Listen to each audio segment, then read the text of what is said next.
அண்ணாமலைதான் என்னை என்டிஏ கூட்டணியில் சேர்த்தார்.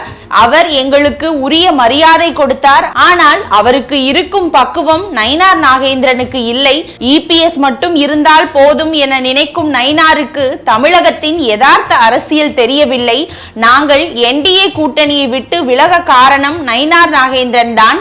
அண்ணாமலை தலைவராக இருந்திருந்தால் இது நடந்திருக்காது என்று பொட்டில் அடித்தாற் போல சொல்லிவிட்டார் டிடிவி தினகரன். மக்களவை தேர்தலில் அண்ணாமலையால் கூட்டணியை முறித்துக் கொண்ட அதிமுக அண்ணாமலையை நீக்க பாஜக தலைமை ஒத்துக்கொண்டதை அடுத்து மீண்டும் பாஜக கூட்டணிக்கு தலையாட்டியது. அதிமுகவை வைத்துக் கொண்டு தமிழகத்தில் கூட்டணி ஆட்சியை அமைத்துவிட வேண்டும் என்பதில் குறியாக இருக்கும் பாஜக தலைமை இன்னொரு முறை அதிமுகவை கை நழுவவிட தயாராக இல்லை என்பதே உண்மை.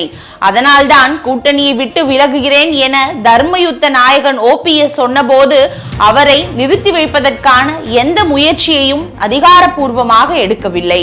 அதே சமயம் தமிழகம் வந்த மோடியை சந்திக்க ஓபிஎஸ் எடுத்த முயற்சிகளை நயினார் நாகேந்திரன் உதாசீனப்படுத்திய விவகாரமானது தினகரனை மிகவும் யோசிக்க வைத்துவிட்டது.